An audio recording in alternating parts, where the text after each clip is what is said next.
आतकरगाव जिल्हा परिषदचे परिवर्तन विकास आघाडीचे अधिकृत उमेदवार श्रद्धा अंकित साखरे, खानाव पंचायत समितीचे अधिकृत उमेदवार भूषण सूर्यकांत पाटील, आतकरगाव पंचायत समितीच्या अधिकृत उमेदवार देवयानी अजित देशमुख यांनी मतदारांना केले आवाहन। खालापूर तालुक्यात रायगड जिल्हा परिषद व खालापूर पंचायत समितीच्या निवडणुकीचे वारे वाहत आहेत। शनिवार दिनांक 7 फेब्रुवारी रोजी निवडणुका होणार असल्याने अधिकृत उमेदवारांसह कार्यकर्त्यांनी प्रचारात चांगलीच कंबर कसली आहे। होणाऱ्या निवडणुकीत राष्ट्रवादी काँग्रेस पार्टी, शिवसेना उद्धव बाळासाहेब ठाकरे, शेतकरी कामगार पक्ष व इतर मित्र पक्षाची संयुक्त परिवर्तन विकास आघाडी निर्माण केली आहे आणि या आघाडीतून आतकरगाव जिल्हा परिषदेच्या अधिकृत उमेदवार श्रद्धा अंकित साखरे, खानाव पंचायत समितीचे अधिकृत उमेदवार भूषण सूर्यकांत पाटील, आतकरगाव पंचायत समितीच्या अधिकृत उमेदवार देवयानी अजित देशमुख निवडणुकीला सामोरे जात आहेत। त्यामुळे संपूर्ण मतदारसंघात आनंदाचे वातावरण पाहण्यास मिळत असून अनेक दिवसापासून सुरू असलेल्या प्रचारादरम्यान नागरिकांचा वाढता पाठिंबा पाहता परिवर्तन विकास आघाडीचा विजय निश्चित असल्याचे उमेदवार भूषण पाटील यांनी आपल्या भावना व्यक्त केल्या आहे। आतकरगाव जिल्हा परिषदेतून तीनही उमेदवार उच्च शिक्षित आहेत, त्यामुळे आपल्या मतदारसंघात कोणकोणती विकास कामे करायची आहेत याची संपूर्ण तयारी केली आहे। परिवर्तन विकास आघाडी व महायुती यांमध्ये जरी खरी लढत असली तरी मतदारांनी आघाडीला विजयी करण्याचे ठरविले असून परिवर्तन विकास आघाडीचा विजय निश्चित असल्याचे उमेदवार भूषण पाटील यांनी स्पष्ट मत व्यक्त केले आहे। राष्ट्रवादी काँग्रेस पार्टी, त्याचप्रमाणे उद्धव बाळासाहेब ठाकरे गट, शिवसेना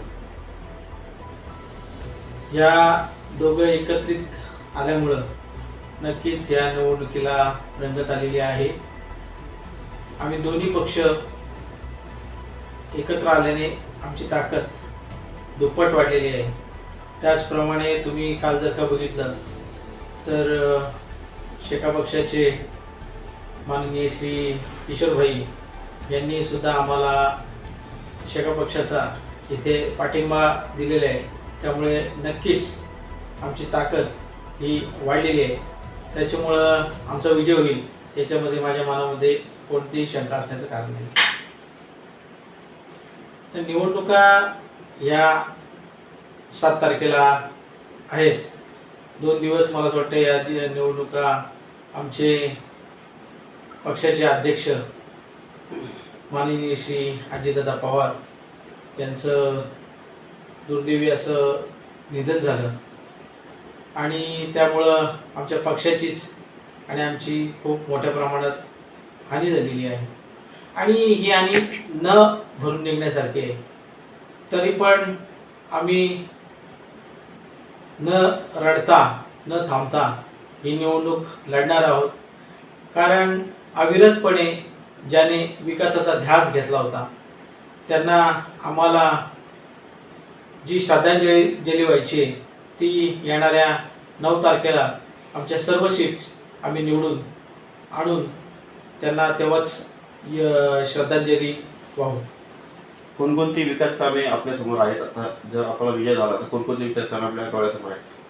पाण्याच्या रखडलेल्या योजना असतील, रस्त्यांची कामे असतील, औद्योगिकीकरण आमच्या भागामध्ये मोठ्या प्रमाणात आहे। तरुणांना रोजगाराचा जो प्रश्न आहे त्या प्रश्नावरती आम्ही योग्य तो उपाययोजना करू। त्याचप्रमाणे इथं येणारे मोठमोठे प्रकल्प आहेत त्या प्रकल्पांचा आम्ही नक्कीच भूमिपुत्रांना न्याय देऊन स्वागत करू। परिवर्तन विकास आघाडीच्या आपण या प्रभागातून तीन उमेदवार आहेत, तर आपली जी येणारी 7 तारखेला निवडणूक आहे, मतदान आहे, तर मतदारांना आपण काय सांगाल, काय सूचना द्याल? तिन्ही उमेदवार प्रशासनाचा त्यांना चांगला अनुभव आहे। तिन्ही उमेदवार हे तरुण आहेत आणि उत्कर्ष आहेत। त्यामुळे मी सर्व मतदारांना आवाहन करेन की तुम्ही आम्हाला भरभरून मतदान करा। आम्ही नक्कीच या भागाचा विकास करून कायापालट करू। धन्यवाद।